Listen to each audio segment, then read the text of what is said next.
start with a story because a lot of it, like he said, this is conscious filmmaking.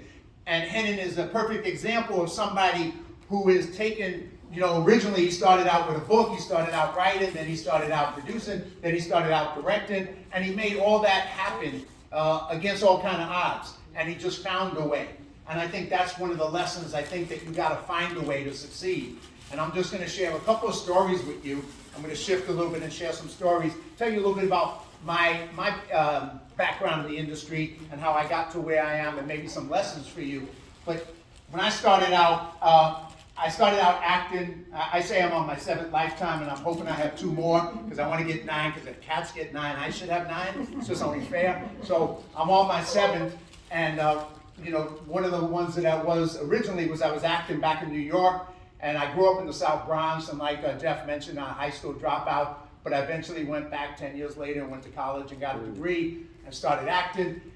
And from acting, I came out to LA as an actor and was also working as a counselor with runaway kids in Hollywood.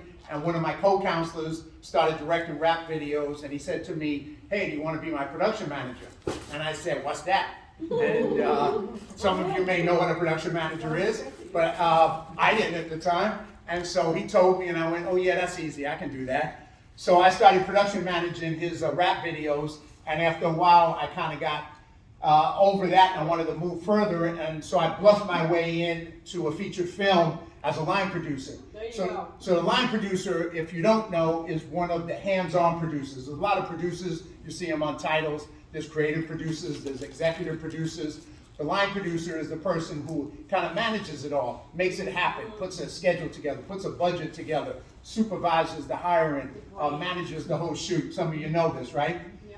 So that's kind of, so I interviewed on the first job, and my director, he was his first film he was directing, and he asked me if I ever line produced a feature film before, and I said, "Sure." No, I didn't, but I had done, you know, music videos, and I wasn't totally, but you know, it was a good bluff, and I ended up, he hired me, and then I called up a friend who was a line producer, and I took him to lunch, and I asked him about 300 questions about how do you line produce? What's this? How do you do this? How do you do that? And after about a few hours of asking him all these questions, I was like, "I got it. I'm ready. Let's go." So that was it, but it was that spirit, that attitude, and I want to encourage you, you got to have an attitude of being unstoppable. You're not going to succeed in anything in life, but in this industry especially, if you're letting obstacles stop you. So you got to be unstoppable. So you have to decide that you're going to do it. And if you don't know at the time, you're going to learn. But you're going to learn and you're going to do it. And you're going to make it happen. So that was my first film. So I had to prove myself.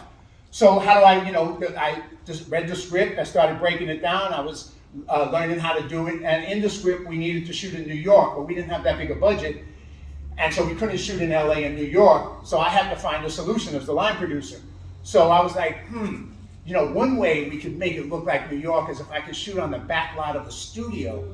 That's a great idea, but we had no money for that. So I was like, okay, how do I get a studio for free? That was my next question. So I reached out to everybody I knew in the industry, and like I said, I was acting at the time, and one of my friends said, "I know the guy who runs the back lot of Paramount." So he gives me the guy's number, I call him up, and I pitch the script, I tell him what we're doing, and I said, you know, can we shoot on the back lot of Paramount? And he's like, "How much money you got?" I said, "Nothing." And he laughed, and I laughed, and he said, no, seriously, how much money you got? I said, "Nothing." And he said, "You're serious?" I said, "Yeah." He said, "So what do you want?" I said, "Well, 2 days on the back lot for free, how about that?" And he went, "Wow." He said, "That's amazing." He said, "Yeah, I'll give it to you." So my first movie, we ended up on the back lot of Paramount Studio shooting for free, and the director felt like he died and went to heaven, and so did I. I was like, this is amazing. But that lesson I learned out of that was to ask, because you never get something if you don't ask. And throughout my career, I've asked a lot of times when I needed favors, and people gave them to me. Yeah. But before you do that, and this is important because part of being successful in this industry is being able to network. And a lot of times networking, just people have an image of networking is that you ask people to help you. And that's not a good idea, because networking really is, it's about give and take. You got to be willing to help somebody before you ask them to help you. You got to build that relationship. You got to build that rapport. You got to be somebody who is willing to give before you take. Because if you're a taker, you're not a conscious filmmaker, and you're just not a conscious person.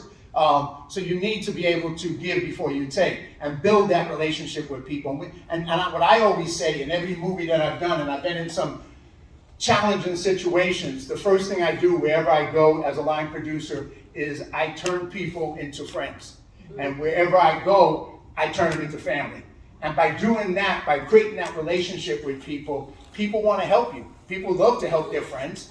And it's not a business deal anymore. It's a relationship between friends and family. And that allows you to be able to accomplish things that you can't accomplish otherwise, especially when you don't have tons of money, which are in my world of doing the 40 plus films I've done. It's independent feature films. Some of the budgets have been really low, some have been better, but they're always challenging because it's not a studio situation where we got $100 million.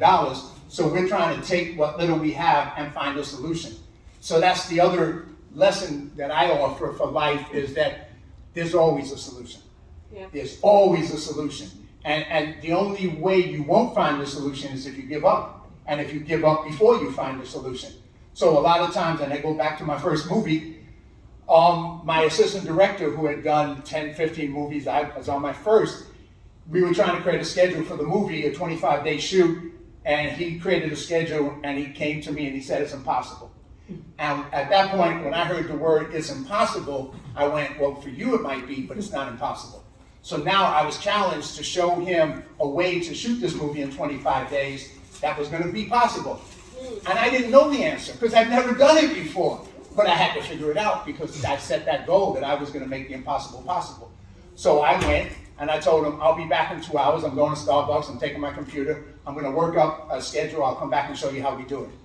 Now that's crazy. I had no idea how I was going to do it, but I had that belief. Yep. So I went with that belief and I worked and I tried 20, 30, 40 different ways and they didn't work. And finally I got one that just nailed it.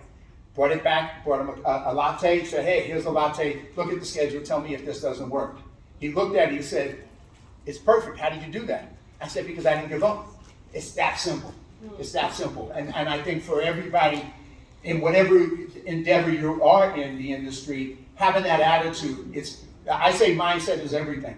And if you have a winner's mindset, if you have an unstoppable mindset, if you have that mindset, you're going to find that way. You're going to be the person that doesn't give up. And Hennon's that person, and Dirt Merchants is that group that doesn't give up. And I think all of you are those people, and that's why you're part of this community. And that's who you need to be. You got to have that spirit that you're going to come up and find the solutions.